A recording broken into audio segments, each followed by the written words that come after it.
cœur.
Ça sera fini demain. Merci.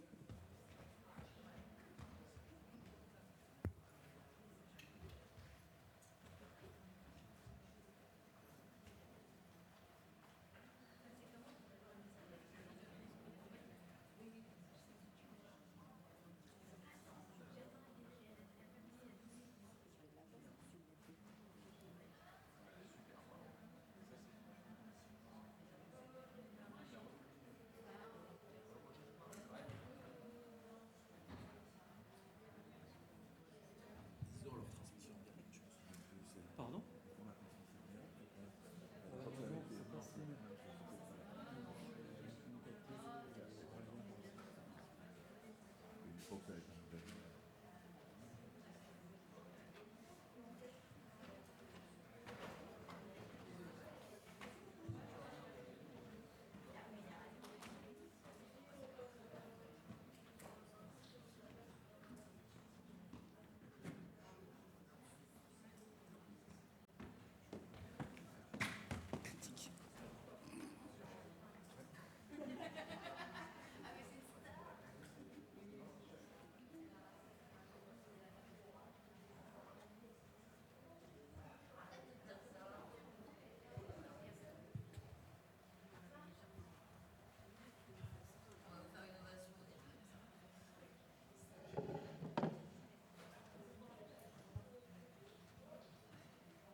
Pardon. Vous allez le faire avec le sans fil. Ouais, je vais le faire avec le sans fil. Poser là-dessus. Ok, super. Et peut-être beaucoup sinon. Ah non, si vous restez au pupitre. Ouais, moi ça va. Je suis moins mobile.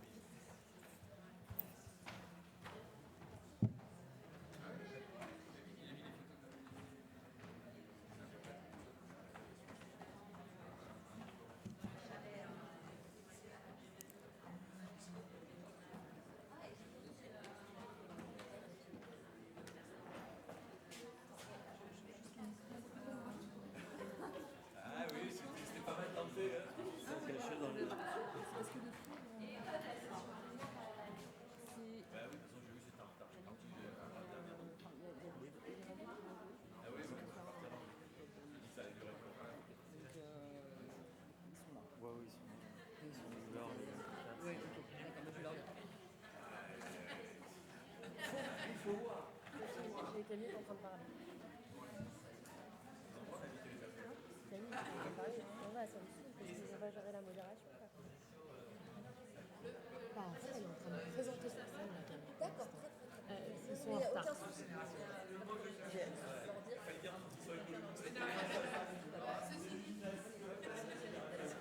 Oui, il y a des micros. Ok. Ouais, ouais. Elle est où, Abibé? Parce qu'Abibé, elle parle pas, par contre. Elle est partie aux toilettes. Voilà, c'est Abibé, il faut le dire, elle dirait à Camille. On se présente et on donne tout notre Non, pas tout, je pense pas.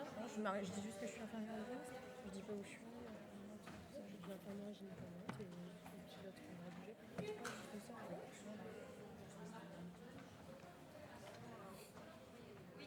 On va faire une petite aparté. Je lui ai dit de trouver l'hôtel. Je vais déjà.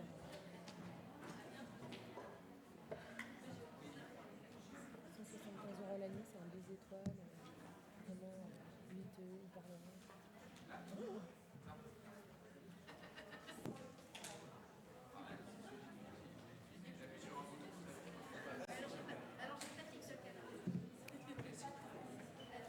Du coup, en termes de temps, c'est 20 minutes Pierre et 40 minutes, 50 minutes.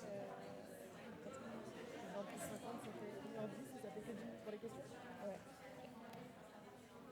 Après, on est la dernière session, la dernière semaine dernière. Après, je lui ai redit Catherine que c'était ça.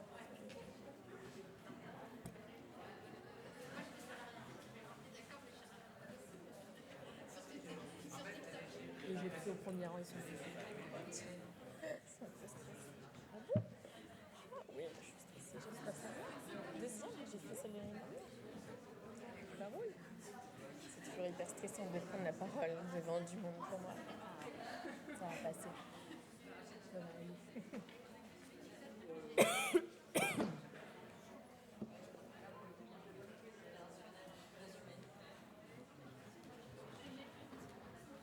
Il y a besoin d'appuyer. Il est là. On est parti. Bonjour à tous. Je vous propose de démarrer à l'heure, même si la plénière est en retard. Bienvenue à la session du GPRI.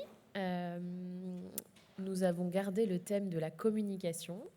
Donc, je suis donc Stuti Jara Denis Petit, PH à Paris et notamment copilote du GPRI. Et je modère avec Manarin Mélanie, infirmière hygiéniste à Nantes. Et je suis pilote du groupe de travail Congrès au sein du GPRI. Ce soir, le GPRI ne parlera pas pour une fois. On vous a trouvé 2 orateurs de très grande qualité et on est vraiment très honorés de les avoir. Le premier orateur, c'est quelqu'un que vous connaissez normalement, c'est le docteur Pierre Parnex, qui est médecin santé publique et surtout dirigeant du CEPIAS Nouvelle-Aquitaine, qui nous parlera, donc le thème étant les fake news. Donc Pierre nous parlera un petit peu des fake news dans notre domaine de prévention et contrôle de l'infection. Et ensuite, on enchaînera avec Catherine Bertrand-Ferrandis, qui est vétérinaire et journaliste de formation, qui a travaillé depuis 15 ans sur la communication des risques et depuis 6 ans sur la désinformation. Elle a dirigé aussi la communication de l'Organisation mondiale de la santé animale, mais elle accompagne aussi également l'OMS. Elle est fondatrice d'une société de conseil et de formation sur ces thématiques. Et elle est également autrice d'une newsletter dont elle va vous en parler à la fin de sa présentation. Pierre, je t'invite à commencer.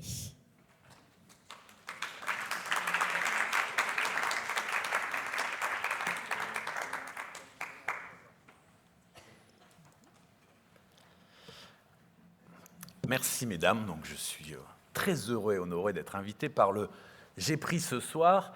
Alors comme m'a fait remarquer un collègue que je ne citerai pas, j'ai plutôt l'âge à ce moment-là de la journée d'aller au lit que de faire une session GPRI. Alors il y a quelques années, je leur attaquais un peu frontalement en me disant « c'est inadmissible, qu'est-ce que c'est que cet anti-vieux ?» Avec le recul, je me dis, j'analyse, je dis, il n'a pas complètement tort. Et il va falloir que nous trouvions un point de rencontre par rapport à ce point de vue. Et c'est ce qu'on va essayer de développer un petit peu ensemble dans cette première partie de la session GPRI. Comment on écoute l'autre et comment on essaie de faire un pas vers lui.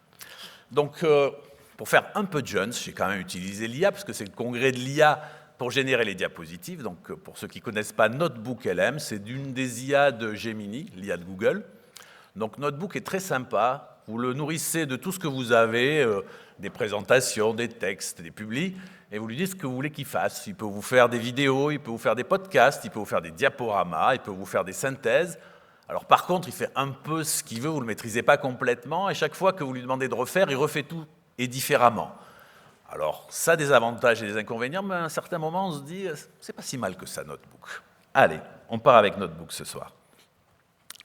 Donc, voilà un texte qu'on a publié, alors très scientifique avec Didier Pittet. Il souhaitait venir, mais il ne peut pas venir, il a une petite urgence ce soir, pour essayer de réfléchir sur un point de vue plus institutionnel et scientifique sur ce sujet. C'est peut-être pas forcément la meilleure des approches.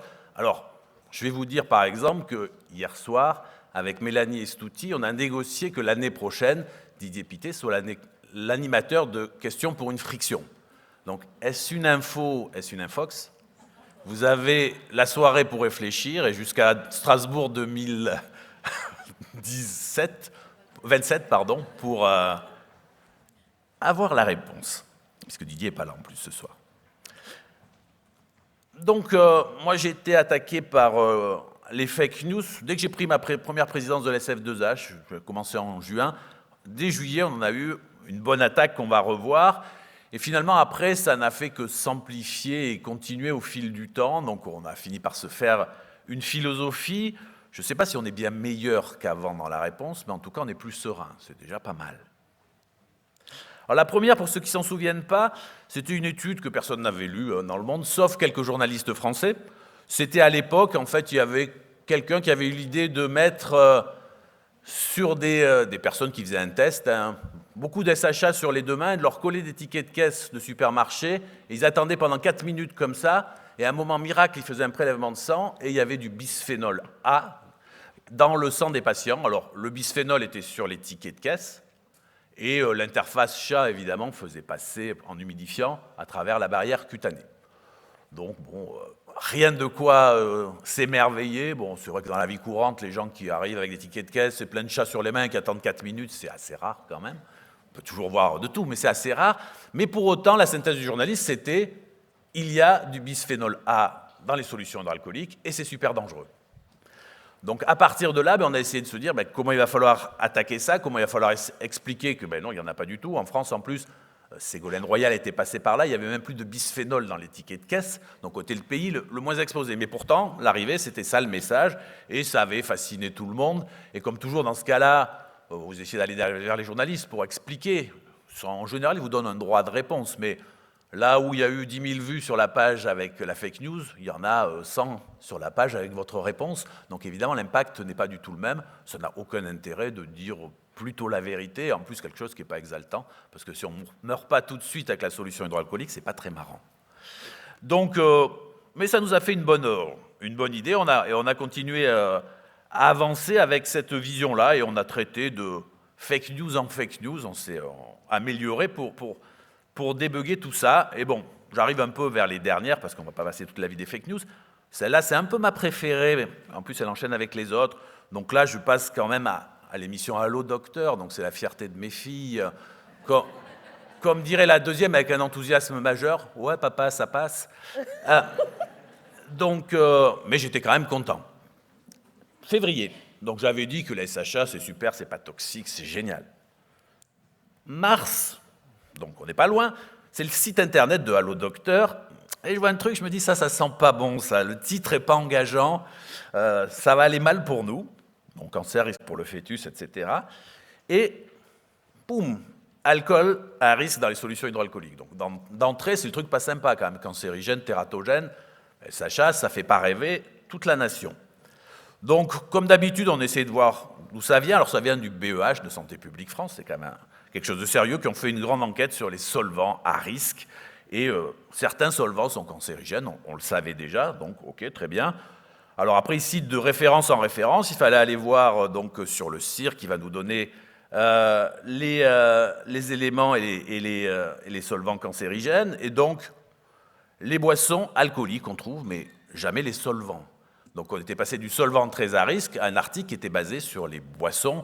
Vous savez que la SHA, c'est pas super bon à boire, il y a quelques fans, mais il n'y en a pas tant que ça, parce qu'ils mettent des produits amers dedans en plus. C'est pas le meilleur de nos alcools nationaux.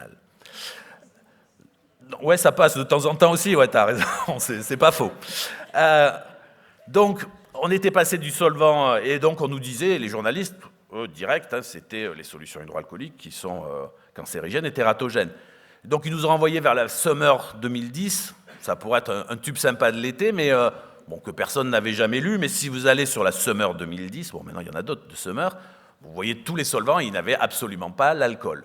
Donc, parce qu'il était considéré comme un solvant peu à risque. Donc, on avait créé de toutes pièces un risque, parce que maintenant, on associait pour un journaliste directement cancer, SHA, ou tout ce qui était dangereux en solvant de toutes parts, c'était l'alcool et SHA.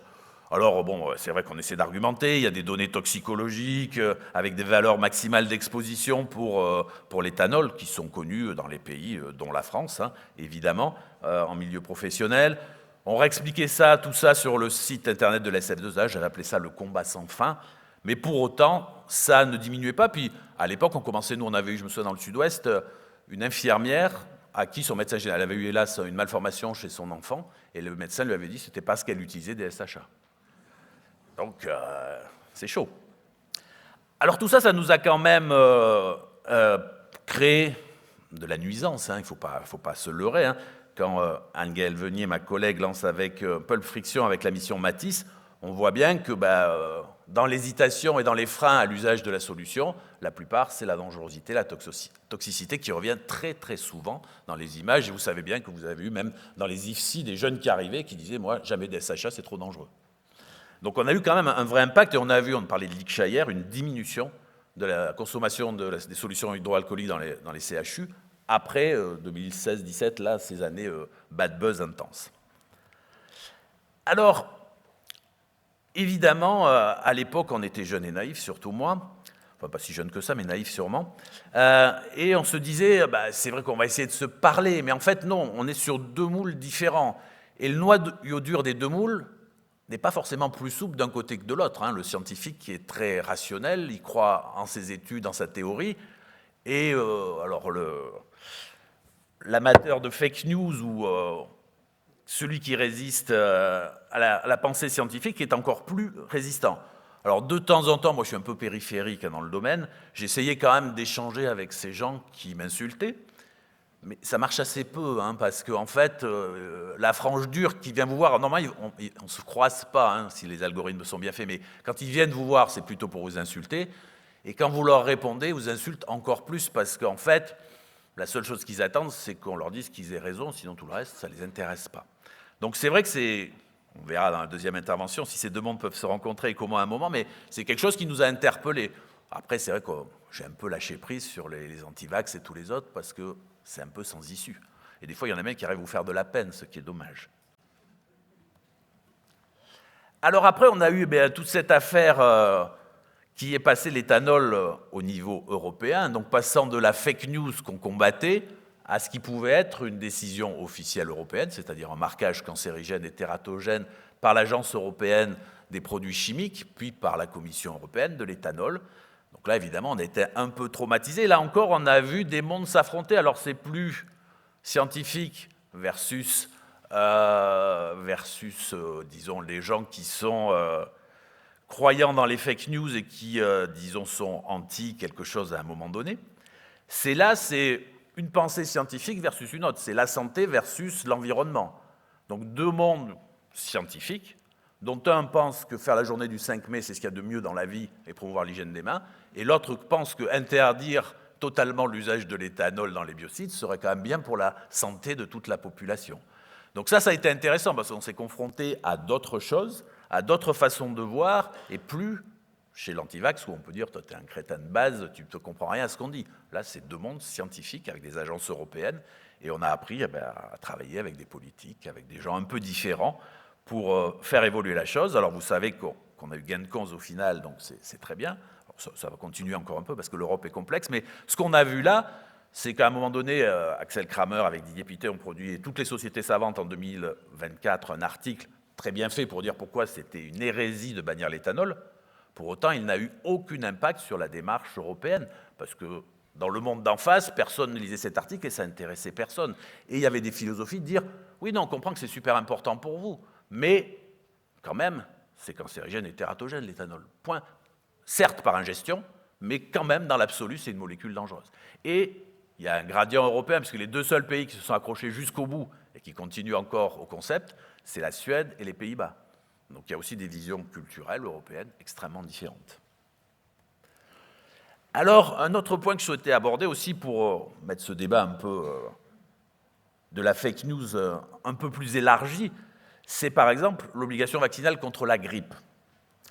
Moi, j'étais président en 2023, et donc l'HAS publie un préavis qu'il met à consultation publique, donc les sociétés savantes peuvent répondre, et ils disent il ne faut pas rendre obligatoire, non, il faut rendre obligatoire, pardon, non, j'ai l'inverse, c'est compliqué, hein. Il ne faut pas rendre obligatoire la vaccination antigrippale. Donc je réunis notre conseil scientifique, notre conseil d'administration, et je dis est-ce qu'on est d'accord avec ça? J'étais un peu d'accord, mais j'ai essayé d'être démocratique à l'époque, ou démocrate. Et donc, tout le monde dit, ah non, on n'est absolument pas d'accord. Le niveau de concordance allait de 1 à 10, d'accord avec la HAS, on avait mis 1. Donc, on était absolument contre l'idée qu'il ne fallait pas rendre obligatoire le vaccin contre la grippe, parce qu'on estimait que c'était quand même une stratégie très forte chez les professionnels de santé, hein. Alors, évidemment, un peu plus tard, donc on est en 2025, donc je ne suis plus président, c'est Jean Vinocq qui repose la même question, parce que la HAS réinterroge. Est-ce qu'il faut rendre obligatoire le vaccin? Et là, l'intégralité, donc 80% étaient les mêmes, dit « Ah non, il ne faut surtout pas le rendre obligatoire ». Donc il y a quand même une évolution chez les mêmes du concept, qui est plutôt louable, hein, parce que je trouve que c'est plutôt une bonne idée, mais qui se base sur un certain nombre de choses. Là, j'ai remis les dimensions culturelles d'OFSTD qui sont utilisées en marketing, surtout parce que c'est un de nos collègues de Malte, Michael Borch, qui les avait utilisés pour montrer que selon les pays et leur culture, il y avait plus ou moins de SARM dans les établissements de santé.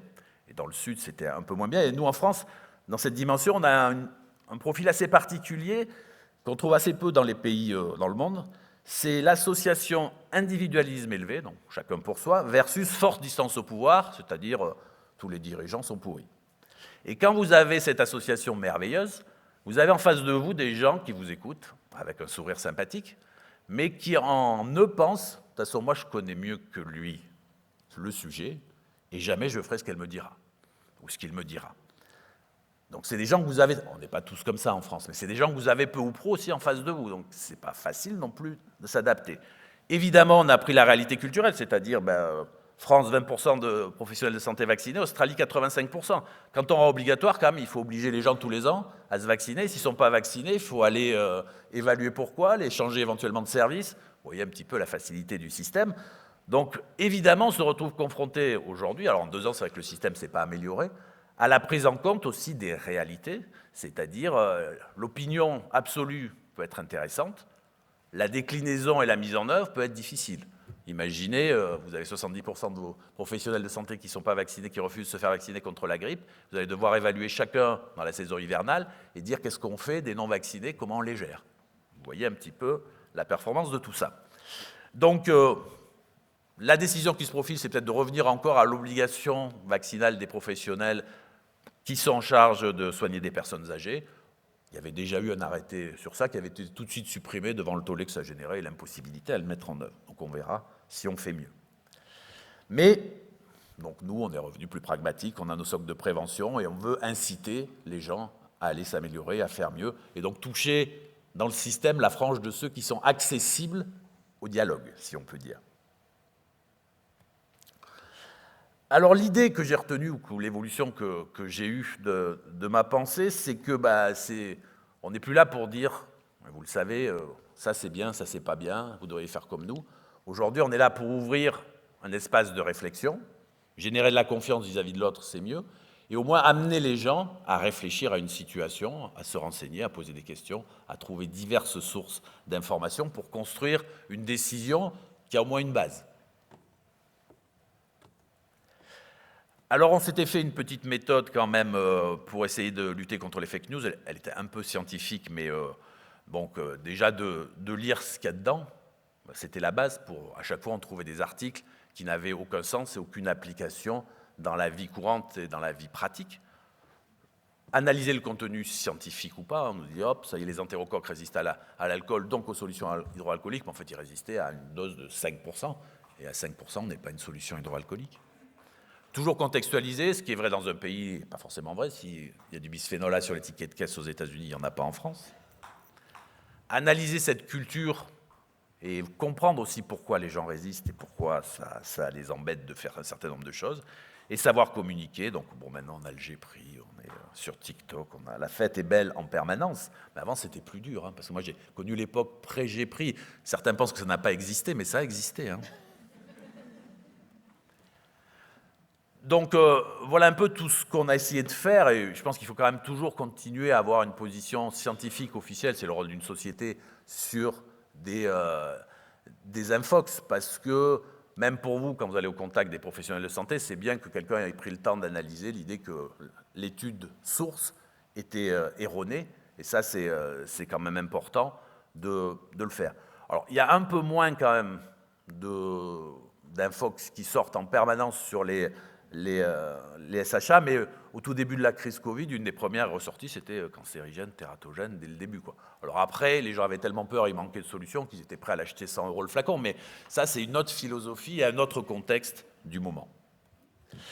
Alors, pour un peu terminer, j'ai pris 2 citations de Sainte-Beuve, qui était un critique littéraire et un écrivain, qui a été aussi sénateur, académicien. À l'époque, on pouvait être un peu plus éclectique. Il était connu pour critiquer aussi un peu sévèrement les vrais grands auteurs comme par exemple Balzac ou d'autres de l'époque. Et il nous dit ça. Donc, et c'est vrai, c'est beaucoup plus facile de dire quelque chose d'entièrement faux que de dire quelque chose de vrai. Et celui qui porte les fake news ou toute cette résistance à ça estime que tant que vous n'êtes pas capable de démontrer que ce qu'il dit est faux, c'est vrai. Et ça, c'est pas facile à gérer dans la vraie vie. Ensuite, plutôt pour terminer, j'aime bien cette maxime aussi.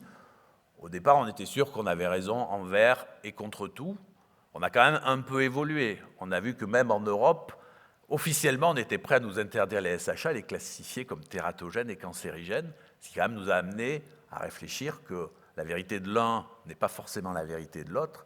Et ce qu'il faut, c'est arriver à faire converger les univers, ce qui n'est pas toujours facile. On a réussi sur l'éthanol et les SHA, c'était un gros challenge, on a failli perdre. Il y a encore des débats parce qu'il y a d'autres réglementations. Un même produit a 3 réglementations européennes différentes, comme c'est merveilleux. Mais je crois que c'est ce qui nous porte aujourd'hui, cette évolution, et justement on est là cet après-midi pour mieux comprendre les moteurs, les déterminants, et savoir si on peut progresser dans tout ça. Je vous remercie de votre attention.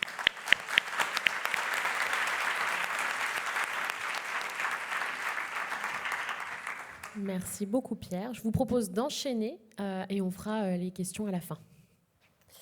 Super. Merci beaucoup pour cette introduction, c'est parfait. Alors, j'ai juste un petit truc technique, c'est qu'il faut que je branche mon ordi. Ne vous inquiétez pas, ça va revenir. Là, il y a les techniciens qui sont en train de suivre très fort là-haut, en se disant, elle va faire n'importe quoi, il va y en avoir partout. Voilà.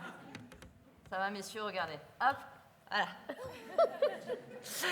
Allez, merci beaucoup pour cette introduction, c'est parfait, et en plus vous avez terminé sur la notion justement des différentes valeurs qui sont portées par les décisions scientifiques dans les différents pays, et c'est excellent parce que on va pas trop parler en fait pendant ma présentation de l'information en elle-même.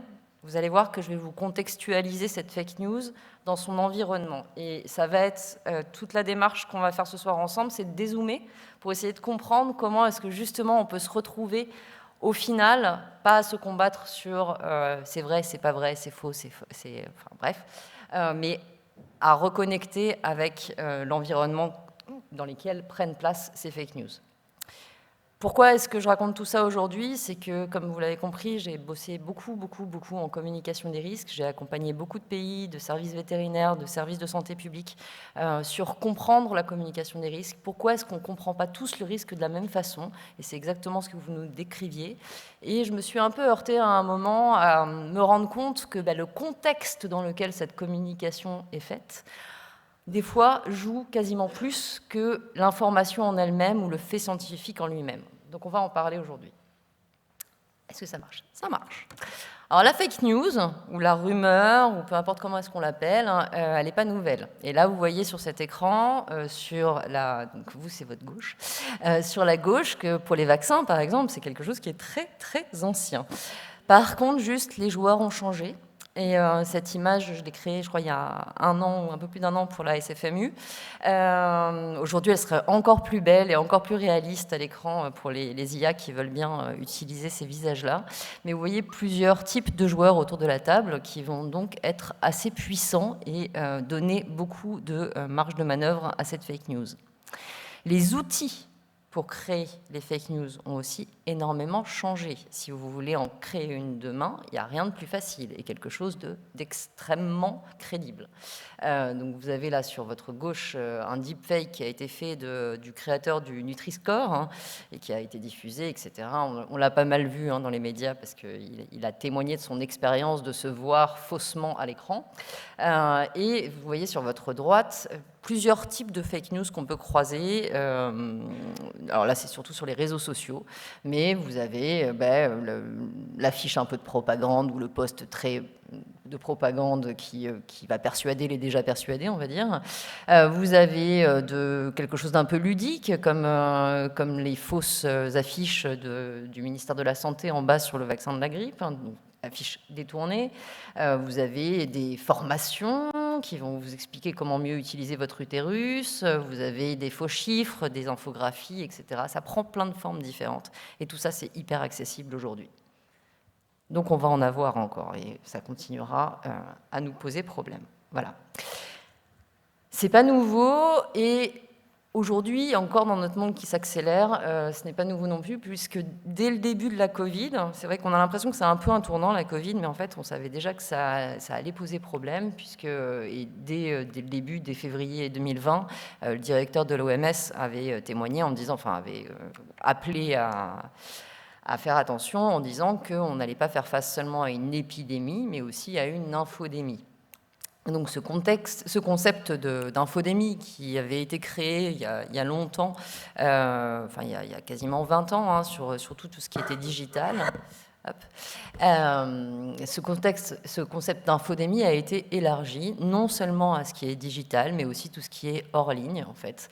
Donc c'est la surabondance d'informations qu'on peut trouver, qu'elles soient fausses ou adéquate ou vraie, dans l'espace numérique ou l'espace physique. Avant, en fait, pour les gens qui ont un peu d'âge comme moi, on avait l'impression qu'il y avait le hors-ligne et le en-ligne. Bon, aujourd'hui, en fait, ça, c'est dans notre main, et donc ça passe dans notre bouche et dans nos oreilles tout de suite, dans le monde réel, très rapidement. Il n'y a plus vraiment de barrière comme on pouvait l'avoir il y a encore 10 ans. Et ça va accompagner tous les événements, alors plus ou moins aigus, sanitaires d'aujourd'hui, et pas que sanitaires, mais en tout cas ici on est là pour parler de santé. Donc on a un environnement d'information qui est hyper bruyant, on cherche tout le temps de l'information, et c'est pas que les autres, c'est nous aussi, vous, moi, ici dans cette salle. On est tout le temps en train de chercher de l'info, et on la cherche en ligne sur nos téléphones, mais aussi auprès de nos amis, de notre famille, etc. C'est juste humain. On le faisait déjà avant, c'est juste que maintenant, on a dans la main un truc hyper addictif. Et donc, on continue à le faire encore plus. Et en plus, on y a accès. Alors justement, on a accès à énormément d'informations aujourd'hui.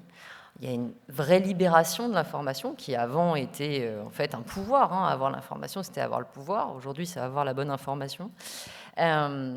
C'est extraordinaire. Je crois qu'il faut toujours se rappeler que c'est une énorme chance qu'on a aujourd'hui, tous en tant qu'on est, d'avoir accès à cette information, d'avoir accès à Internet, d'avoir accès à cette éducation aussi, à tous les contenus avec lesquels on peut apprendre, se cultiver, enrichir notre savoir. Mais ça vient aussi avec les côtés négatifs de la liberté, hein, c'est un peu ce qu'on dit aussi sur la liberté, avec une circulation complètement débridée, dérégulée de cette information, et donc aussi de la fausse information. Quand on parle de science, et Pierre vient de nous en faire une démonstration, on a aussi changé de monde. Quand vous regardez ce schéma, alors c'est en anglais, il y aura quelques petits trucs en anglais de temps en temps, mais c'est parce que c'est pas moi qui l'ai créé à la base. Ça, c'est l'ancienne façon de faire de la science. Alors, on fait toujours comme ça, c'est juste que vous allez voir qu'il y a des chantes. Donc à la base, il y a un scientifique qui cherche, entre guillemets, c'est très schématique, hein, on est d'accord, mais et donc, qui discute avec ses collègues. Au bout d'un moment, ça passe dans la communauté plus élargie, etc. On en discute, on trouve un consensus, on avance ensemble, etc. C'est le joli monde scientifique. Mais tout ça, c'est des sortes de loops, de feedback, en fait. Et donc, ça, on va s'auto-corriger au fur et à mesure jusqu'à ce que l'information soit assez, on va dire, consolidée ou que la connaissance soit assez consolidée pour pouvoir passer un peu plus largement dans des politiques publiques, dans de l'innovation industrielle, dans l'enseignement, etc.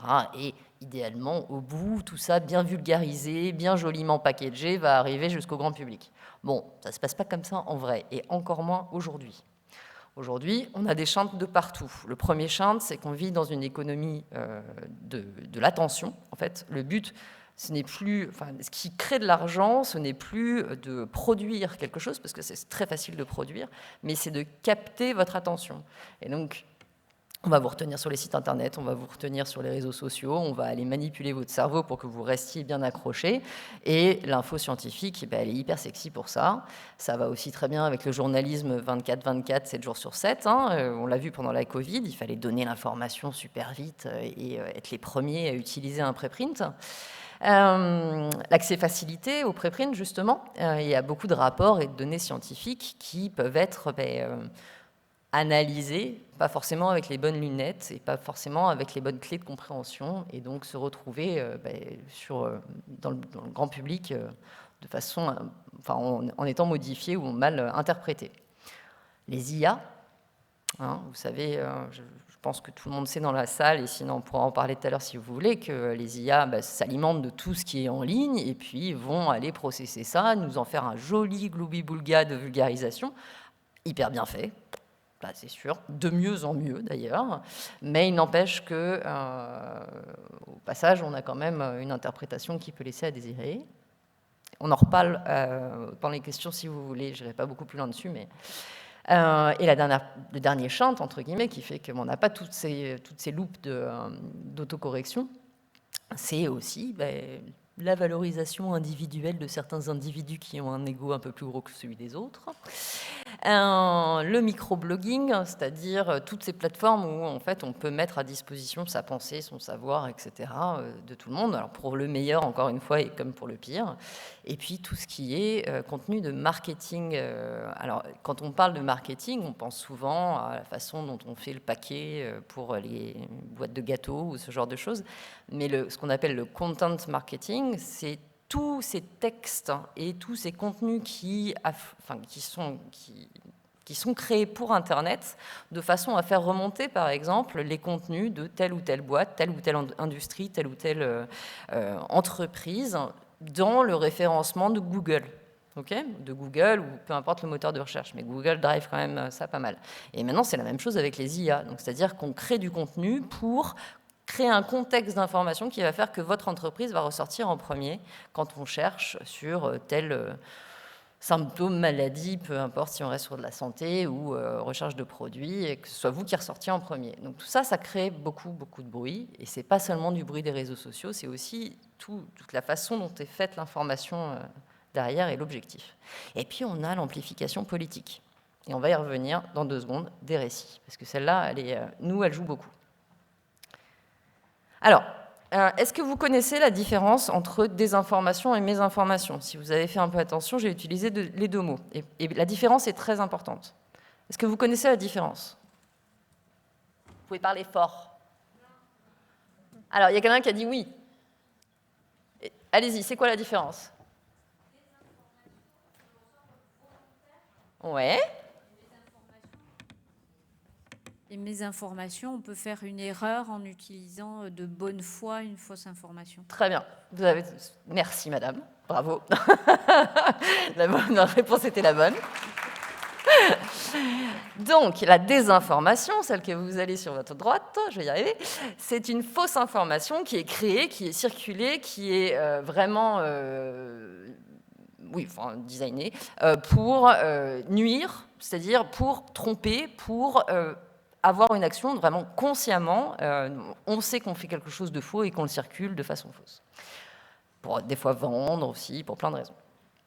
la mésinformation, et ce mot M, alors ça a été un peu dur en France en fait de faire accepter ce mot de mésinformation. Dans la littérature internationale, il faut savoir que la misinformation, c'est vraiment un concept hyper ancré et qu'on utilise depuis très longtemps. En France, il a fallu un peu ramer pour qu'on parle de mésinformation, et on est toujours en train de ramer un peu, hein.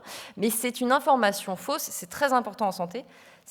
Les gens qui la créent ou qui la diffusent, et je répète qu'ils la créent, des fois ils la créent sans savoir qu'elle est fausse, parce qu'ils en sont persuadés en fait, parce qu'ils n'ont pas forcément le background scientifique, parce qu'ils n'ont pas forcément la bonne analyse. Parfois c'est nous, scientifiques, qui n'avons pas la bonne expertise sur le sujet et qui créons une fausse information.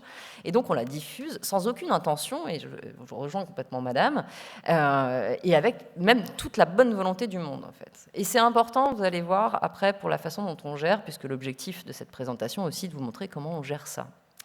Donc, quand on parle des gens qui transmettent la mésinformation, l'infox, on va dire en général, infox c'est fake news en français, hein, c'est la contraction entre intoxication et information, vous avez des vrais désinformateurs, les gros méchants, hein, complètement à gauche, les fauteurs de troubles, et puis après vous avez le mec qui fait des canulars, parce que c'est un peu marrant, donc lui, il sait plus ou moins que c'est faux, mais bon, voilà, c'est quand même fun. L'enthousiaste, hein, celui qui soutient une personne ou une cause, et donc qui va tout partager. On parlait environnement tout à l'heure. Alors, moi, je suis vétérinaire de formation à l'origine, il y a longtemps. Vous imaginez bien, dans le bien-être animal, des fois, ça peut être assez militant, donc c'est exactement ça. Un adepte partisan, alors là ça va être plus à une communauté en ligne ou une religion ou peu importe, vraiment, c'est pas forcément religieux, mais soutenir quelque chose, et donc on soutient, on ne vérifie pas forcément que c'est vrai ou c'est faux, on partage. Ou alors on crée des fois, hop. Et il y a aussi tous les gens qui sont de très très très bonne volonté, ceux qui s'embêtent dans la queue pour attendre au restaurant ou je ne sais où. Enfin, vous êtes à Lille, peut-être que vous attendez moins que les Parisiens au restaurant, mais je peux vous garantir que nous on attend. Donc la queue du supermarché par exemple, ou le surpartageur à 2h du matin, ou peu importe, ou celui qui est qui veut être utile à sa communauté et qui va donc partager. Ce qu'il faut savoir, c'est que dans cette mésinformation, il y a des quantifications qui ont été faites au niveau européen. Dans tous les contenus sur les réseaux sociaux européens qui sont flagués comme de la mésinformation ou de la désinformation, on inclut les deux en même temps, la santé, c'est 43% des sujets. Et comme vous pouvez le voir sur le camembert qui est au milieu, c'est devant la Russie. Alors, la dernière fois que c'est sorti, c'était juste avant la guerre d'Iran, donc mais c'était devant l'Ukraine, vous voyez, donc devant toutes les autres thématiques, la politique, je ne sais plus ce qu'il y avait d'autre, le climat, les migrations, etc. Donc la santé, c'est vraiment un sujet qui aime bien porter, qui fait du buzz pour la mésinformation. Et ça circule. Vous en avez déjà un peu parlé, sur les réseaux sociaux notamment, mais aussi de bouche à oreille, etc. En fait, généralement, c'est beaucoup plus marrant ou sexy à discuter, ou ça appuie sur des boutons émotionnels, ça fait arrêter la discussion. Ah bon, c'est vrai, c'est fou. Ce sont des réactions complètement humaines, en fait. Hein. C'est juste, ça se base là-dessus. Ça fait appel à des valeurs, ça raconte une histoire, souvent aussi. C'est l'histoire de bidule qui a pris tel médicament et qui s'est retrouvé avec tel symptôme après, et on est sûr que c'est lié. On s'est tous retrouvés dans ces situations-là, hein, de notre meilleur ami qui nous sort une énorme infox et où on rame après pour essayer de garder notre amitié. Si vous avez des meilleurs amis qui ne sont pas exactement dans votre communauté, bien sûr. Hein, mais, moi, je me suis retrouvée comme ça un jour très, très, très, très mal dans un restaurant. Mais voilà, bref, on en parlera après. Ça utilise un langage super attrayant. Et par exemple, entre les différentes générations ou les différentes communautés d'intérêt, etc. Donc, c'est un langage qui correspond à votre crew, entre guillemets. Ça fournit une explication simple à un problème compliqué. Pierre en a déjà parlé. Ça contient des images et des vidéos aussi. Hein, il y a beaucoup de mise en image, hein, et avec pas mal de cynisme et de sarcasme. Ça utilise l'humour, justement, ou la satire, et des figures d'autorité aussi, comme on a vu tout à l'heure avec le deepfake, hein, qui était vraiment... voilà.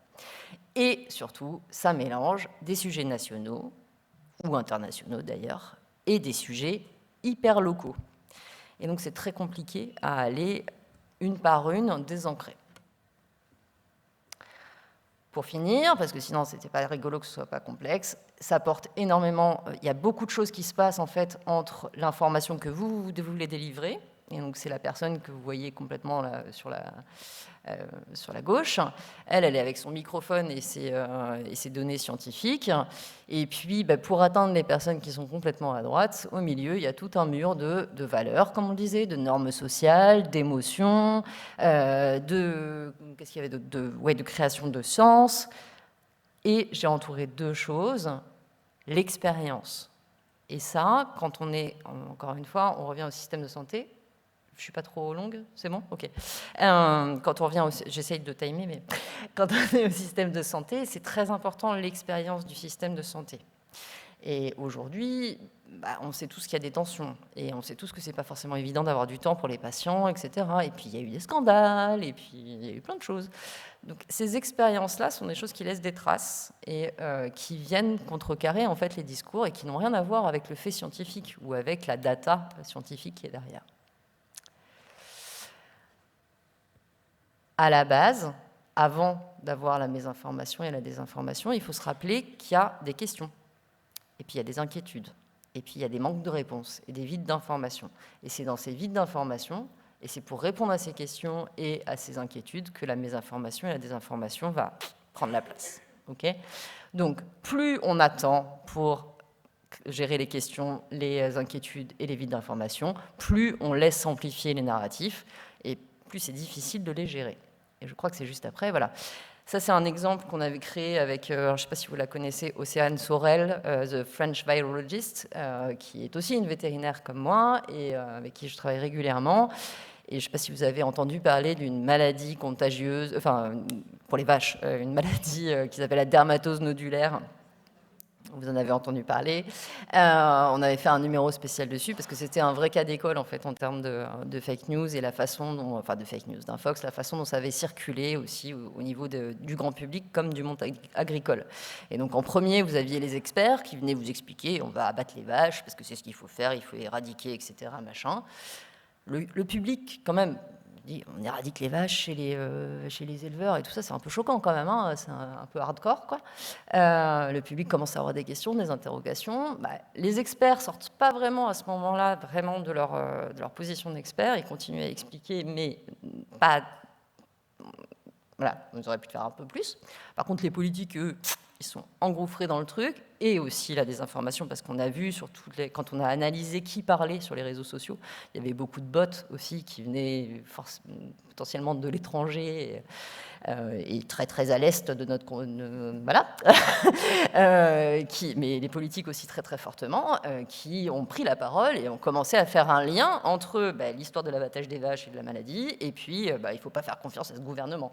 Et bizarrement, il y avait énormément de posts qui renvoyaient non pas vers une explication de la maladie ou ces pauvres éleveurs, mais vers signer la pétition contre le gouvernement. Rien à voir avec le schmilblick, mais voilà. Et au final, en fait, on avait les vétérinaires, les gens sur le terrain qui étaient... ça a été très très compliqué, on a eu des agressions, on a eu, voilà, ça a été très très dur, et bon, on est en train d'apprendre à gérer, mais voilà, vous n'êtes pas tout seul. Ce qu'il faut savoir aussi, après je vais arrêter de vous en balancer sur la figure et on va passer aux solutions, hein, mais ce qu'il faut savoir aussi, c'est que la colère est devenue un mode d'expression. Et c'est pas seulement le public, c'est pas seulement les gens, c'est pas seulement... j'adore cette expression d'ailleurs, les gens. On fait partie des gens, en fait. C'est notre environnement complet, et notamment nos parlementaires. Nos assemblées, nos politiques et tout ça. Vous voyez sur la droite, c'est un article, c'est pareil, vous pourrez le retrouver assez facilement sur le grand continent, qui montre donc l'évolution des discours de colère sur les tweets des citoyens. Alors, ces tweets, enfin c'est X, pas gagné, hein, mais déjà c'est très très colérique. Mais rappelez-vous toujours, je ne l'ai pas marqué sur les slides, mais rappelez-vous toujours que les réseaux sociaux, ce n'est pas le monde réel. Il faut se rappeler qu'il y a moins de 10% des gens qui parlent sur les réseaux sociaux ou qui commentent. D'accord ? Donc c'est vraiment une toute petite tranche de la société. Ne faites pas le parallèle entre la société en général et les réseaux sociaux. C'est une toute petite lorgnette. Et donc là, la colère est très très présente. Ce qu'il faut savoir, c'est que la colère, contrairement à la peur, elle isole. Donc la peur fait se mettre en collectif, la colère isole, individualise et fait penser à son nombril. Et quand on est à l'Assemblée nationale, vous voyez, on a une explosion aussi des interventions sur le registre émotionnel, notamment de la colère, avec un doublement en l'espace de 12 ans. Donc, la dernière mauvaise nouvelle, et après on passe aux solutions, c'est que cette colère, elle vaut de l'or, et notamment pour les chouchous qui sont sur la... Alors, je ne sais pas si vous les avez reconnus, hein, mais c'est tous les patrons des réseaux sociaux, des GAFAM et tout ça, peu importe comment on les appelle aujourd'hui, les big tech. Les réseaux sociaux, c'est les plus importants, génèrent aujourd'hui des revenus annuels dépassant les 100 milliards d'euros combinés. Voilà, donc c'est ce qu'on appelle, en fait, tout ça, les déterminants commerciaux de la santé, de l'information santé. Et comme vous voyez sur l'image, vous avez les réseaux sociaux dont on parle beaucoup. Vous avez le marketing dont je vous ai parlé, le marketing, le contenu de marketing. Vous avez tout ce qui est lobbyiste, le sponsoring, etc., qui est de plus en plus caché et difficilement visible. Et j'ai menti, je vous avais dit que c'était la dernière mauvaise nouvelle, mais il y en a une toute dernière. C'est la publication sous tension, la publication scientifique en elle-même, qui, donc, quand j'entends vraiment la notion d'intégrité scientifique des publications scientifiques, qui malheureusement aujourd'hui sont de plus en plus malmenées, parce que l'IA permet de faire énormément de publications et pas toujours de très bonne qualité, parce que vous voyez au milieu, on a une fraude qui s'est vraiment organisée au niveau mondial sur tout ce qui est publications scientifiques. On a une explosion du nombre de publications scientifiques, mais de très très faible qualité. Le problème, c'est que les IA aujourd'hui vont chercher les publications, même les fausses, et puis les mettre dans des méta-analyses, et donc ça remonte sur la pyramide des preuves, mais au final, le contenu est toujours aussi nul. Et c'est comme ça qu'on a une analyse qui a été faite par des Français là, il y a très peu de temps, c'était il y a quelques mois. 15% des études qui sont sorties en 2025 sur le cancer sont totalement fausses. Voilà. Donc, je vous invite à aller sur The Conversation. Ils l'ont publié dans le BMJ, je crois, et ils ont fait un très bon article de vulgarisation sur la conversation. Et tout ça, ça nous atteint aussi, nous, en tant que soignants. Alors, c'était déjà le cas au moment du Covid. Hein. On a vu un parallèle entre une progression entre la prescription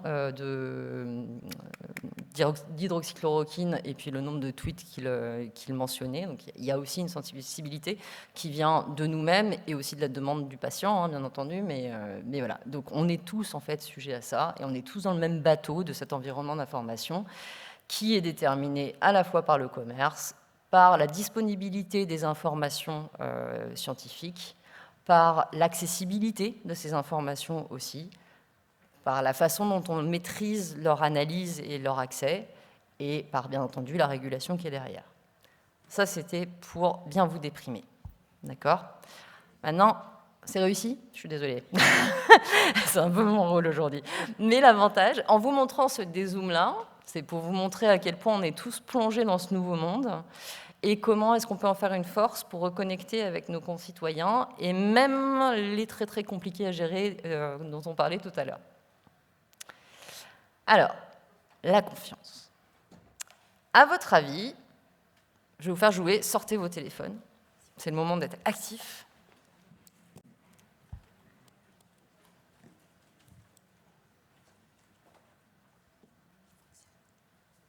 C'est bon ? À votre avis, les Français et les Françaises font-ils confiance aux scientifiques et au système de santé ? Enfin, système de santé, aux scientifiques et aux soignants, on va dire. Enfin, vous en faites tous partie, là. Non ? Oui ? Ça se bat. Allez-y, battez-vous. Waouh, 47, 52. Je vois que les gens qui assistent à cette séance sont très habitués à Slido, c'est top.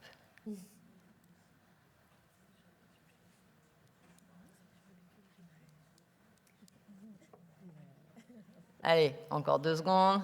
100, waouh, 105. On va faire péter les scores, là. Allez, on reste là. Je vous rassure, vous avez tous gagné.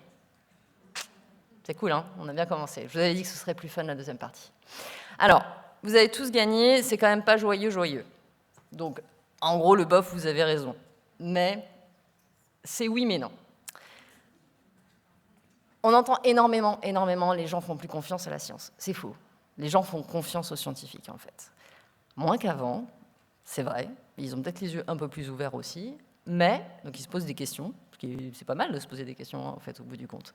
Mais vous voyez, les scientifiques restent en France, ça c'est des chiffres de cette année, restent en France devant tout le monde, en fait. Donc ils ont perdu un peu de place par rapport à, par exemple, les voisins.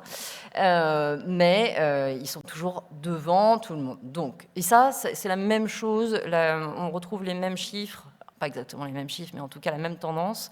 Je vais vous la montrer tout à l'heure, il y a une étude multicentrique qui a été faite sur la confiance dans les scientifiques dans 68 pays, si je ne dis pas de bêtises, et ça montre aussi qu'il y a une confiance en fait dans les scientifiques, avec un petit bémol dont on va parler. C'est la même chose pour la confiance dans le système de santé, on arrive même en tête des business sur la confiance. C'est la même chose pour les soignants. Vous voyez, mon docteur, alors attention, c'est mon docteur, donc il y a une relation humaine. Et puis derrière, quand même, on a les autres scientifiques médicaux et les experts. Vous voyez, on est quand même loin devant. Là, c'est pour tout ce qui est seulement santé. Mais, donc, il y a quand même encore... bon, il y a mes amis et ma famille qui arrivent pas loin derrière, c'est vrai. Et c'est une réalité qu'on retrouve aussi chez les femmes. Alors, je ne sais plus si je vous ai mis la... Non. Donc, l'année dernière, j'ai coordonné bénévolement un livre blanc sur la mésinformation en santé. À la base, c'était que fin 2024, après avoir beaucoup bossé à l'international en voulant rentrer en France, je me suis dit, personne ne parlait de mésinformation et d'Infox, en fait, fin 2024. Et donc, dans le collectif dont je fais partie, qui s'appelle Femmes de Santé, j'ai proposé de faire un groupe de travail, une communauté de pratique, en fait, pour pouvoir partager, moi, ce que je savais, et puis apprendre du terrain, et puis qu'on avance ensemble sur la thématique. On a tellement bien avancé qu'à 17, en fait, on a écrit, tout le monde bénévole dans l'histoire, on a écrit un livre blanc que je vous invite à télécharger. C'est gratuit.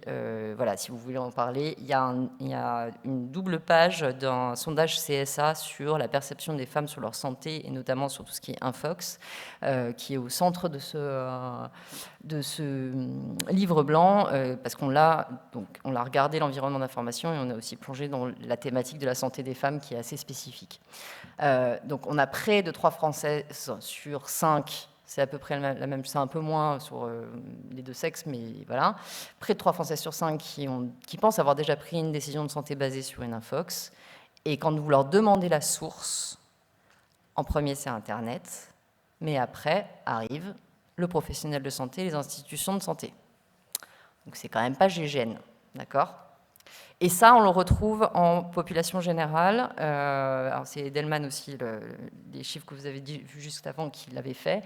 Et c'est très particulier à la France. Moi, j'avais été choquée parce que je connaissais le baromètre de confiance au niveau international. Et c'était Internet qui arrivait en premier, en fait, dans les sources de mes informations. Et quand vous reveniez à la France, c'était l'année dernière ou il y a 2 ans, ben, ce qui sortait en premier, sur la source de mes informations, c'était les professionnels de santé. Donc, il faut bosser, quand même. Et pour bosser contre la désinformation, ben en fait, ce n'est pas individuel, ce n'est pas entre les personnes. Vous l'avez bien compris, c'est vraiment général comme contexte. C'est vraiment un marathon collectif. Et donc, comme c'est collectif, j'ai de l'aide pour collectivement montrer comment est-ce qu'on fait. Alors, nous avons 2... je vous laisse. Mise en situation. Pas de jugement. Hé Camille, tu tombes bien. Je suis contente de te voir. J'ai vu passer un truc dans un groupe de mamans. Apparemment, le vaccin ROR pourrait provoquer l'autisme. Alors j'ai vraiment très très peur pour Baptiste. Arrêt sur image. Comment est-ce que vous réagissez ? Vous êtes Camille. Comment réagissez-vous ? Je l'ai fait sur Slido pour que vous n'ayez pas peur de lever la main. Dites ce que vous pensez. En vrai de vrai, d'accord ?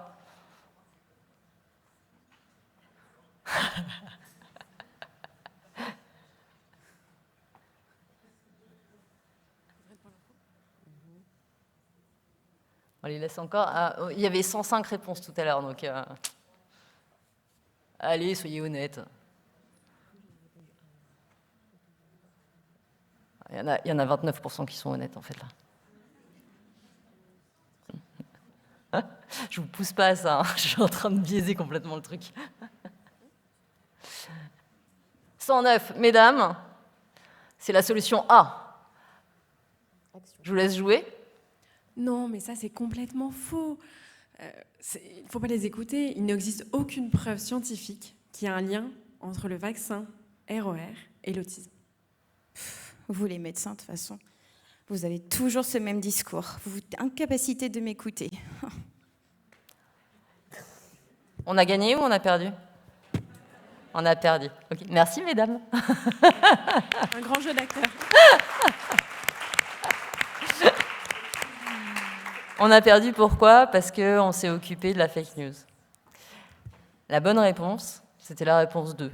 Hein, c'est pas facile à faire. Et c'est pour ça que je vous disais, moi-même, hein, franchement, il faut que je m'accroche des fois. Et pourtant, je prêche la bonne volonté avec des conférences, des machins, des trucs. Je peux vous garantir que quand j'ai un pharmacien qui me sort « Oui, de toute façon, on le sait, hein, le vaccin du Covid, on sait bien que ça sert à rien, que ça a été fait pour les pays riches. » J'ai un peu du mal. Voilà.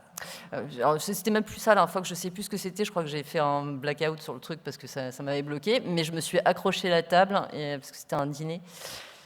Allez, on explique, on y va, on applique ces bons conseils. C'est pas simple, mais on va voir comment est-ce qu'on le fait. Les faits scientifiques, rien que les faits scientifiques, c'est génial pour nous. Ça marche super bien quand on est avec nos potes scientifiques, mais ça marche pas très bien en fait en réalité. Pour cette bonne raison que je vous ai montrée, et dont Pierre avait déjà parlé, c'est qu'il y a plein de choses qui viennent contrecarrer en fait ce discours, et généralement l'adhésion à l'infox, comme on est en train de se rendre compte par exemple la non-adhésion à la vaccination obligatoire contre la grippe chez les soignants, ne vient pas toujours du fait qu'on est anti-vax en fait. Ça peut être une réaction à complètement autre chose, ça peut être parce qu'on n'est pas d'accord avec le système tout simplement, ou parce qu'on est frustré par ce qui se passe et que des fois on a raison. J'ai pas dit qu'on avait raison de ne pas se vacciner, hein. Attention. Alors, qu'est-ce qu'on fait? Eh bien, la première des choses, c'est de s'inspirer de ces fameux influenceurs. Les influenceurs, alors on les déteste ou on les adore, selon le bord où ils sont, hein. Mais la caractéristique de l'influenceur, c'est qu'il écoute. Et il a une communauté. Il a une commu, comme on dit dans le jargon. Bref, il a une commu, donc, et sa commu, il l'écoute. Et donc là, je vous ai mis à l'écran une influenceuse qu'on adore, hein, c'est donc Océane Sorel. Océane, vétérinaire de formation, double doctorat, donc veto plus PhD de viro, bref.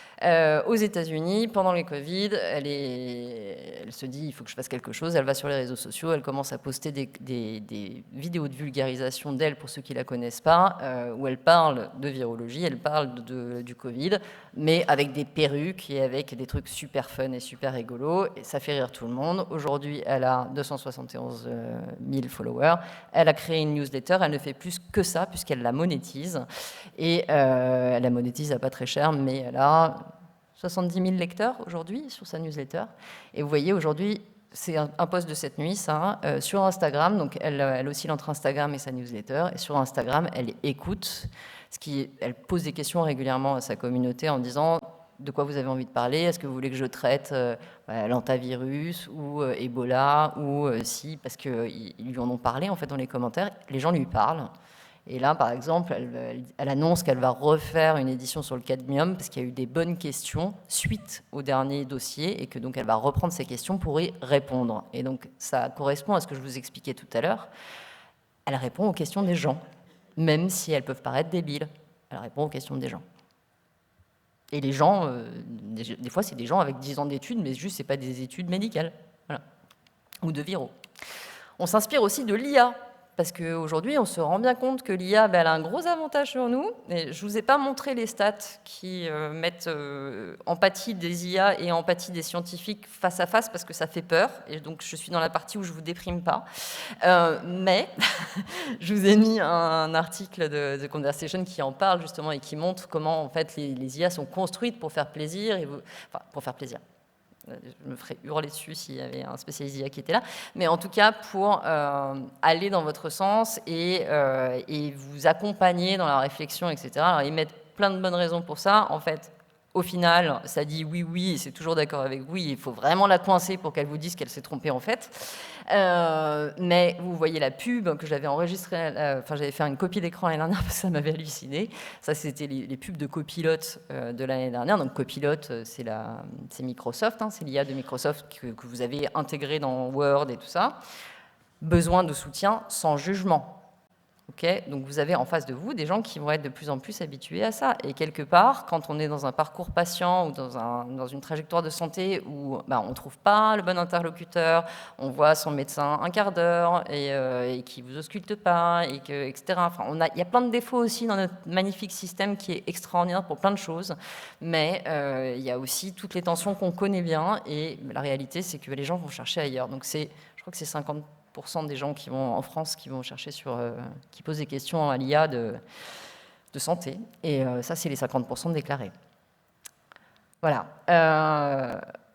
Mais quand on demande aux Français, pour le coup, comment faire pour sortir de ces tensions, on va dire, la première des choses qu'ils disent, c'est « j'aimerais bien qu'on me réponde ». Alors, comment est-ce que c'est dit ? Encourager les gens à coopérer, à trouver des solutions sans prendre de côté, enfin sans taking a side, comment est-ce qu'on dit, sans prendre parti, merci, sans prendre parti. Alors c'est frustrant quand en face on a des données scientifiques, mais mettez ça en parallèle avec le fait qu'ils font confiance aux scientifiques, c'est l'étude dont je vous parlais tout à l'heure, et oui, 83% des gens pensent que les scientifiques devraient faire plus d'efforts sur la communication scientifique. 83%. Ça fait beaucoup. Voilà, donc vous ramenez tout ça ensemble, ça nous donne quand même des bonnes... C'est pas que de la communication. Comme l'a expliqué très bien en introduction, du coup, Pierre, tout à l'heure, quand on fait fait contre fait, ça ne fonctionne pas. Par contre, ce qui peut fonctionner, c'est de trouver un sujet de discussion commun. Et là, je vous en ai présenté un, c'est cet environnement d'information qui est complètement biaisé, en fait, pour plein de raisons que je vous ai montré tout à l'heure. Et donc ça peut devenir un sujet de discussion, de co-apprentissage, parce qu'on est tous dans la même galère, en fait, et de collaboration, non seulement avec les patients, mais aussi avec vos collègues, qui n'ont pas forcément le même avis, des fois, parce que souvent, en fait, c'est ça qui est le plus choquant, c'est le collègue qui bosse avec vous, mais qui est devenu anti-vax, ou devenu anti-ci ou anti-ça, et avec vos proches aussi, pour ne pas pourrir les dîners de famille. Alors, je vous ai fait une petite liste. Déjà, en pratique, vous ne pourrez pas régler tous les problèmes de la société. Ce n'est pas vous qui allez mettre des sanctions à Mark Zuckerberg ou aux autres, ou à Musk, ou, bref. Okay, donc ça, on a la chance, moi je m'adresse à vous aujourd'hui sur le terrain, comment est-ce que vous... en langage de santé mondiale, on appelle ça les frontline workers, vous êtes en première ligne. Donc qu'est-ce que vous faites vous ? Donc, on a la chance en France, c'est pas parfait, mais on a une stratégie contre la désinformation en santé, il y a un observatoire qui va être mis en place, il y a des choses qui sont en train de bouger, les choses sont en train d'être accompagnées. Encore une fois, c'est pas parfait, mais ça avance. On est quasiment un des seuls pays dans le monde à avoir une stratégie comme ça. Je crois qu'on est 3 dans le monde, donc voilà, c'est déjà bien. Ça avance aussi parce que les institutions essayent de faire avancer les choses, etc. Mais nous, sur le terrain, on ne va pas pouvoir tout régler. Par contre, on peut toujours montrer de l'empathie. Et ça, on l'a vu tout à l'heure, c'est la première des choses. Souvent, en fait, on montre de l'empathie, mais un peu tard. Et c'est très français aussi, ça se retrouve en management. On a toujours tendance à dire ce qui ne va pas avant de dire ce qui va bien. Okay, et humainement, en fait, c'est moins motivant. Donc, se rappeler, toujours on peut commencer par de l'empathie. Ça doit être perturbant de lire des informations flippantes sur ton enfant ou sur les vaccins en ce moment. Et on a pris l'exemple du vaccin tout à l'heure avec mes accompagnatrices parce que, vous le savez aussi bien que moi, hein, aux États-Unis, aujourd'hui, sur la page du CDC dédiée au vaccin, il y a marqué en gros qu'on ne peut pas dire que le vaccin ne cause pas l'autisme. Okay, donc, les gens qui débarquent avec ce genre d'infox, ça devient compliqué de leur dire juste c'est faux, t'as rien compris, d'accord ? Voilà, il y a aussi ce contexte-là qui est très très compliqué à gérer. Commencez par l'empathie. C'est ok de pas tout savoir. Si on vous balance une information, que ce soit une information que vous n'aviez jamais vue, une étude que vous n'aviez jamais eue, etc., c'est ok de dire je vais vérifier, je vais en parler à des collègues, je reviens vers toi. C'est difficile à faire quand on est en pleine crise, mais on va en parler juste après. C'est possible à faire en prévention de la fake news, puisque c'est une séance qui est dédiée à la prévention. Rétablir ce dialogue et savoir dire, c'est pas grave de ne pas savoir en fait, et c'est mieux que d'inventer un truc. Et une discussion, c'est pas un combat. Une discussion, vous n'avez pas à la gagner à chaque fois. Vous pouvez aussi... Il faut sortir de la logique binaire du vrai-faux, surtout quand on parle de fake news et d'infox. Il faut planter des graines de réflexion, d'aide à la réflexion, à l'apprentissage.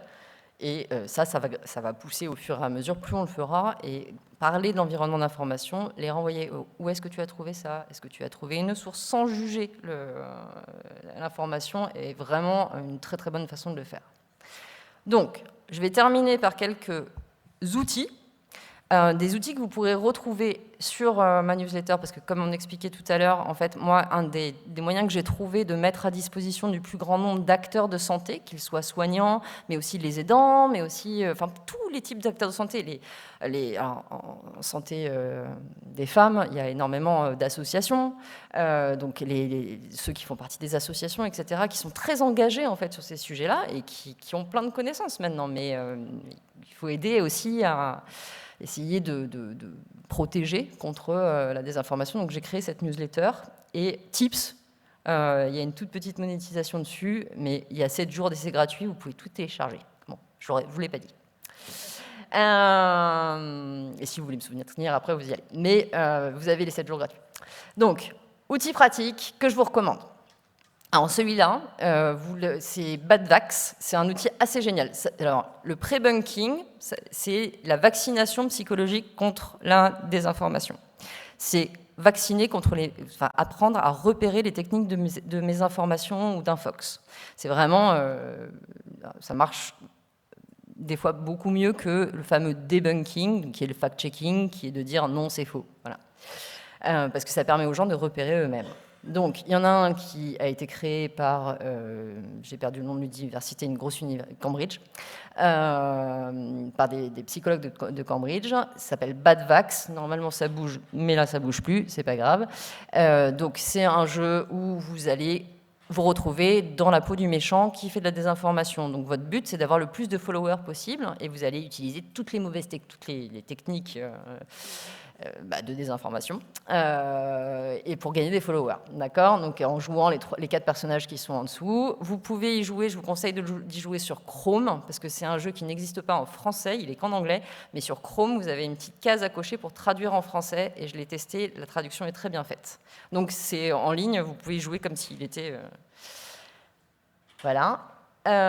J'ai créé, vous retrouvez sur la newsletter, un guide faux experts. Et j'avoue, je ne l'ai pas mis là, j'aurais dû le mettre, c'est bon. J'ai eu un message d'une aide-soignante qui m'a écrit en me disant « Oh, je me suis fait avoir hier, mais du coup maintenant je sais pourquoi », etc. Donc ça fait super plaisir parce que ça montre que ça sert. Donc expliquez aussi, n'hésitez pas, moi je fais pas mal de visuels, il n'y a pas que moi qui en fais, il y en a d'autres. Imprimez-les, partagez-les avec vos proches, partagez-les dans les salles de staff, ou dans les... voilà, allez-y parce que c'est vraiment des... C'est simple en plus, si vous avez des contenus un peu ludiques, ça permet de vraiment prévenir plein de choses. La méthode de triangulation SIFT, alors qu'est-ce que c'est? Ça a été créé, lui il était de Stanford, au moment du premier mandat de Trump, quand il y avait vraiment des fake news dans les médias, c'était la découverte de la fake news, donc c'était pas forcément sur la santé, mais c'est ce qu'on appelle la méthode SIFT, donc hop là, pas très bien faite cette infographie. Donc c'est s'arrêter, investiguer la source, donc investiguer la source, ça veut dire qui me parle, ok?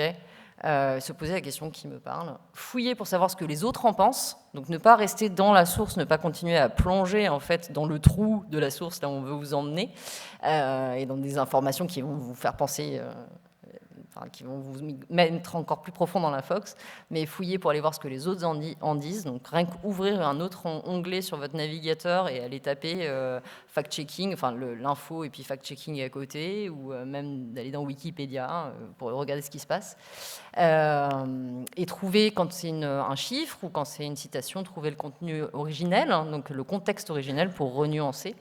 Donc apprendre cette méthode en 4 mots à tout le monde autour de vous, en fait, ça c'est vraiment hyper utile. Quand vous répondez, en ça je vous conseille d'aller sur la newsletter, il y a un live dessus où je le réexplique et je vous donne un outil pour l'utiliser en équipe. Ça s'appelle la méthode du sandwich de la vérité. Donc l'idée, c'est que si vous citez une infox en disant après c'est faux, ou par exemple les vaccins ne causent pas l'autisme, votre cerveau en face, enfin le cerveau en face, il va associer vaccin et autisme. Il ne va pas entendre la négation. Okay. Donc la technique du sandwich, elle est basée sur comment est-ce qu'on fait pour contourner ce problème de biais mental, enfin de connexion, j'ai plus le mot. Bref, vous m'avez compris. Donc le sandwich. Donc il y a plusieurs types de sandwich. Il y a le sandwich simple. Là, je vous ai mis le sandwich de compète. Ok. Le sandwich de compète. Vous commencez par le fait initial. Ça, c'est pareil, vous pouvez le télécharger sur la newsletter. Après, vous avertissez donc le fait initial. Par exemple, les vaccins ou le vaccin ROR a sauvé tant d'enfants dans le monde. Donc vraiment un chiffre d'une réalité démontrée par la science, etc. Positif.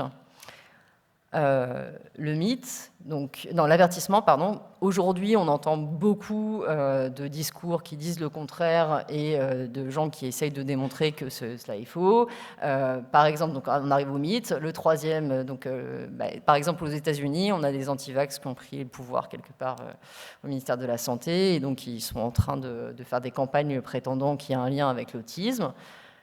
Explication du sophisme, donc là, donc de la manipulation d'informations. Donc là, par exemple, vous pouvez expliquer que les études qui ont été faites et qui sont brandies par RFK aux États-Unis. Ah, pardon, c'est la fin, c'est l'interview après dans un quart d'heure, navré. Hop. Ah, du coup, il n'y a même plus d'écran. Vous pouvez expliquer que les interviews étaient biaisées, ont été rejetées par toute la communauté. En fait, c'est des milliers de scientifiques qui ont rejeté les études qui avaient été faites et qui, soi-disant, montraient un lien.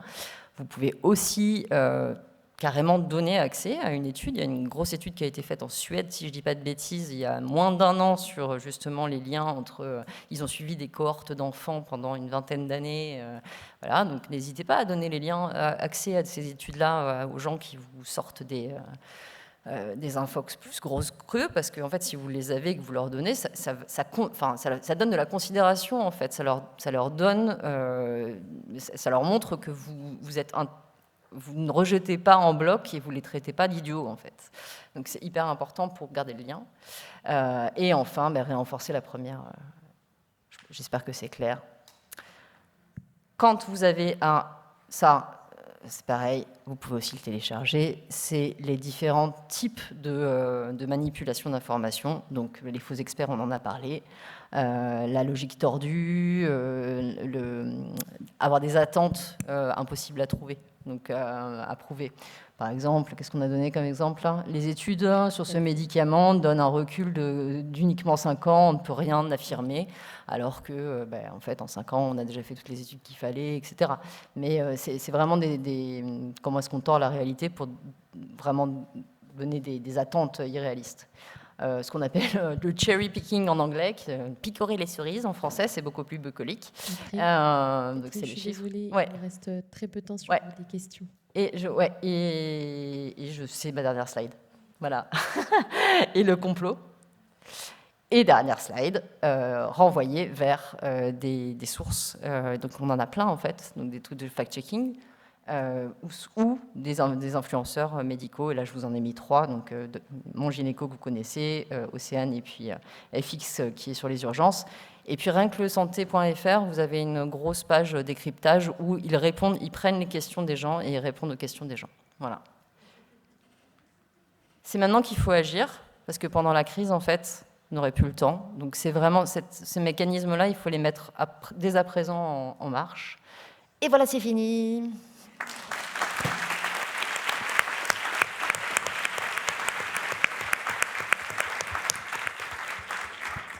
Merci beaucoup. Est-ce qu'il y a des questions dans la salle ? Devant, on a une question.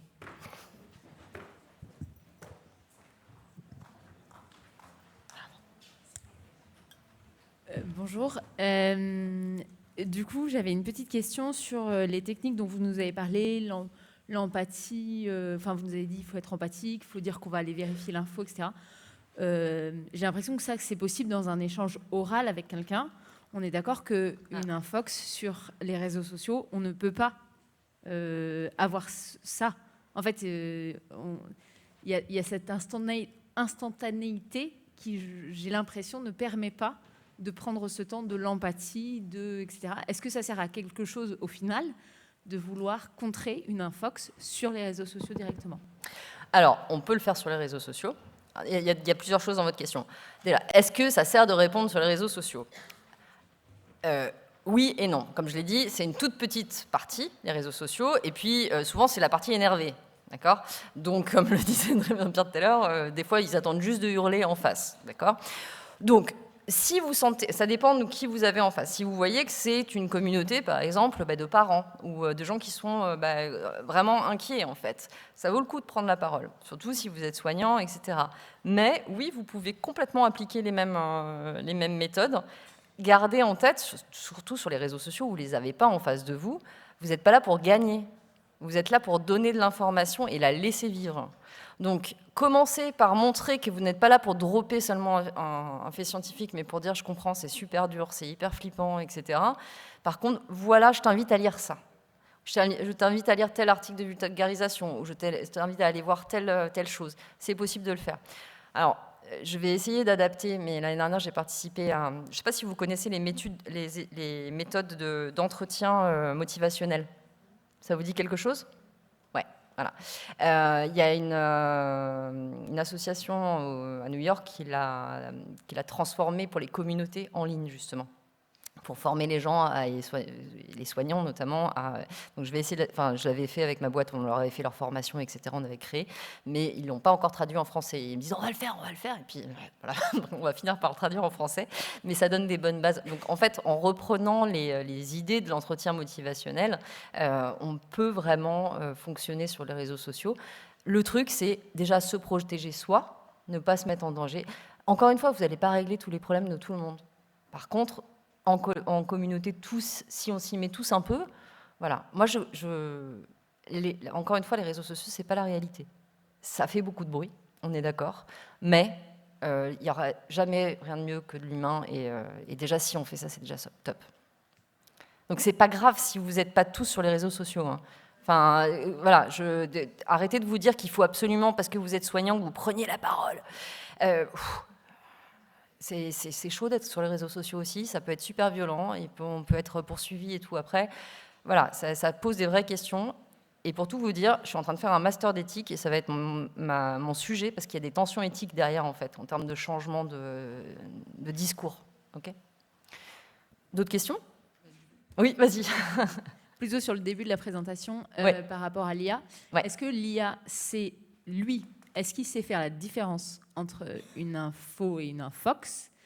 Est-ce que si on lui prompte bien, il est capable de faire la différence? Est-ce que tout est dans le prompt, ou est-ce qu'il se basera de toute façon sur ce qu'il y a, que ce soit de l'info ou de l'infox? Alors, est-ce que tout est dans le prompt? En fait, j'aimerais bien qu'on réfléchisse à ce qu'il y a derrière, parce qu'on entend tout le temps ça. Vous ne savez pas prompter, tout est dans le prompt. Si tu sais bien prompter, moi, je sais faire. Bon, je veux bien, hein, mais je ne sais pas si vous vous rendez compte à quel point ça met la problématique sur l'individu. C'est nous qui ne savons pas faire. Okay ? Derrière, on a des machines... Enfin, excusez-moi, je suis complètement athée, hein, mais lisez l'encyclique du pape sur l'IA. Rien que l'intro. Ça va vous faire du bien. Enfin, moi, ça m'a fait du bien la semaine dernière, parce que pour la première fois, quelqu'un a un discours politique sur le truc et dit « Non, mais là, en fait, l'IA, c'est de la technologie pour la technologie et des gens qui gagnent plein de thunes avec. » D'accord ? Donc, et après, on vous dit « C'est parce que tu ne sais pas prompter. » Ouais, excusez-moi, mais Bichette qui s'inquiète pour son enfant, elle ne sait pas prompter. Donc, et par contre, il y a une étude qui est super intéressante que vous pouvez utiliser sur Nature. Je crois qu'elle est sortie en février, et si vous voulez, je vous la donnerai pour que vous puissiez la transmettre, qui a montré, parce que je ne sais pas si vous entendez ça, mais là, toutes les grosses boîtes d'IA, elles disent oui, nous, on peut faire des diagnostics médicaux mieux que les médecins, etc. Nos IA, elles sont super fortes et tout. Ben, la réalité, c'est qu'il y a quand même des chercheurs qui ont encore un peu de sous, qui sont allés chercher. Et donc, quand on fait ça en conditions d'expérimentation, en effet, et qu'on donne les bons mots, on fait le bon prompt, hein, à l'IA. Donc on donne les bons symptômes, on les explique bien, etc., dans tous les sens, et parce que c'est les techniciens, c'est même pas des médecins qui le font, c'est des techos qui le font, quoi. Alors oui, ça, elle trouve l'IA. Ok. Quand vous mettez en conditions réelles, et que c'est Bichette ou Lulu ou Charlotte ou Charlie, hein, d'ailleurs, hein, c'est pas de problème de genre, qui le fait, et ben là ça tombe en dessous de 50%, je crois que c'est 46%. D'accord ? Donc on passe de 95% de bons diagnostics selon les techs et à un test de réalité qui est complètement fou. Donc gardez ça en tête et gardez aussi en tête que dans la question qui est posée ici, ben, on met ça sur notre dos en fait. Mais que oui, les prompts peuvent améliorer les choses, mais il n'empêche que plus on prompte, plus on utilise cet outil, moins on utilise notre cerveau en fait. Enfin, donc voilà, j'ai répondu à toute la question, excuse-moi, je me suis un peu énervée sur le truc. Est-ce que l'IA fait la différence entre une info et une infox ? Bah non. Sauf si l'environnement... Alors, les IA, elles vont chercher dans les lacs d'information. Si dans le lac d'information, c'est dit partout qu'elle est fausse, l'info, oui, elle va voir, puisqu'elle va voir qu'il y a beaucoup de références et de data, en fait, qui disent que l'information est fausse. Par contre, et c'est grand jeu en ce moment de ces gros méchants dont on parlait et contre lesquels nous, on ne peut rien dans cette salle, mais c'est une réalité. En fait, les IA s'auto-alimentent au bout d'un moment parce que c'est leur propre... en fait, elles vont chercher dans les lacs de leur propre information. En fait, l'IA génère tellement d'infos beaucoup plus vite que l'humain. Donc, au bout d'un moment... Et il y a des petits malins, bien sûr, qui vont injecter des fausses informations. Et c'est le grand jeu en ce moment. Voilà, de ces personnes qui nous dépassent un peu et qui sont gérées par, j'espère, nos gouvernements. Voilà. Je voulais pas vous déprimer, je suis désolée.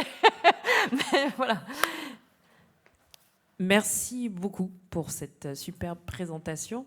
Si je me fais l'avocate du diable, oui. Bon, c'est bon, vous m'avez gavé, vous les anti-vax. Et si on dit, je savais pas que c'était que 10% les réseaux sociaux, ça me rassure beaucoup. Merci de cette information-là aussi. Et donc, si je me fais l'avocat du diable, j'étais pas sur Twitter, donc j'ai pas eu à me désabonner de X, mais s'ils sont moins de 10% et que c'est des colériques qui, de toute manière, sont méchants et qui s'en foutent, pourquoi il faut pas juste qu'on se déconnecte et qu'on les laisse cracher entre eux, finalement? Est-ce que c'est pas ça la solution? Alors, les 10%, c'est les gens qui agissent et réagissent, enfin, qui prennent la parole. Je crois que c'est 10% ceux qui prennent la parole. Ça ne veut pas dire qu'il n'y ait pas plein de gens qui écoutent derrière, c'est ça la problématique. Ouais, c'est ça. Voilà. Alors, ça a été... Je n'ai pas la solution à cette question. Il y a plein de gens qui ont conseillé ça, justement, alors notamment pour X, puisqu'il y a aussi des études qui ont montré que les algorithmes de X favorisaient... voilà. Bon. Il y a d'autres personnes qui vous disent, moi j'ai déjà une communauté dessus, ce sont des gens, j'ai une communauté fermée, et je suis pas en... Du coup, je sais ce que je vais vous répondre juste après, parce qu'il y a une solution là aussi, et qu'on oublie. Mais donc il y a des gens qui ont leur communauté, et communauté avec laquelle ils continuent à fonctionner. En fait, ils disent, il vaut mieux rester dessus plutôt que laisser ça dériver complètement. Voilà. Alors, on parle de deux réalités différentes, que les deux réalités s'éloignent, etc. Ce que je vous dis aussi, c'est comment est-ce qu'on peut reconnecter aussi. Il ne faut pas être fataliste complètement. Hein. Par contre, il y a un truc qui est super important et qu'on oublie trop souvent, c'est l'action locale. Parce qu'en fait, on est tous là en train de parler des réseaux sociaux et de parler à la terre entière. Mais autour de nous, en fait. Déjà, si on commence tous par autour de nous, par s'engager au niveau de notre village, au niveau de notre petite ville, au niveau de notre région, au niveau de tout ça. En fait, on oublie ces niveaux-là. Au niveau de la clinique, alors je ne l'ai pas dit parce que c'est un peu speed à la fin, mais sur le sandwich, moi, ce que je recommande, par exemple, c'est dans les cliniques ou dans enfin, peu importe l'entreprise où vous êtes même, vous faites une boîte à infox. Donc entre soignants, par exemple, à chaque fois que vous entendez une infox, vous la mettez sur un pied, vous la mettez dans la boîte à infox. Et une fois par semaine ou une fois toutes les 2 semaines, vous vous retrouvez en équipe et vous dites « Ok, on en fait une là. » Alors, il y en a une qui est ressortie 4-5 fois. Bon, on va prendre celle-là parce qu'on va la réentendre, parce que ça doit être qu'elle circule. Ou Ça, en fait, c'est possible. Et vous faites un sandwich, vous réfléchissez en sandwich en collaboration. Déjà, comme vous êtes entre vous en équipe, c'est déjà sympa à faire. Ça permet aussi d'aller discuter entre vous dans l'équipe, parce qu'on oublie trop souvent que nous aussi, on est des humains et que potentiellement, on peut être sensible à certaines infox qui sont faites pour nous toucher. Voilà, et donc ça permet vraiment d'aller créer des sandwichs ensemble, puis au bout d'un moment, vous avez votre liste de sandwichs. Donc vous pouvez faire des déj sandwichs. Voilà. Non, mais ça donne le truc un peu ludique, ça permet de sortir en fait de la cristallisation et de la polarisation qu'il y a derrière tout ça en fait. Voilà. Donc pensée locale, être ou pas être sur X. Moi j'ai décidé de pas être sur TikTok, j'y vais pas. X, j'y vais jamais. Je sais pas, je peux pas vous dire que ma décision est bonne ou mauvaise. Je n'ai pas une grosse communauté, voilà. Mais j'essaye de faire là où je peux. Là, ce que j'essaye de faire, c'est ces conférences-là, c'est la newsletter. Vous voyez, elle m'a quasiment fait pleurer, cette aide-soignante, l'autre jour, parce que ça fait vachement plaisir, vous voyez, quand il y a des gens qui vous écrivent en vous disant... on se dit, bon, ok, voilà, j'ai pas parlé à Bill Gates, mais j'ai aidé sur le terrain, c'est pas grave. Donc redonnons un peu de sens à ça et de valeur à ce qu'on peut faire localement. Planter des graines, allez-y. On est tous dans le même bateau.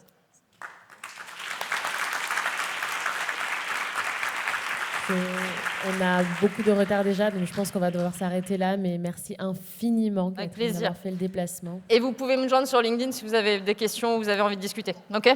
Voilà. Merci beaucoup. Merci à vous. Merci Pierre Pernex.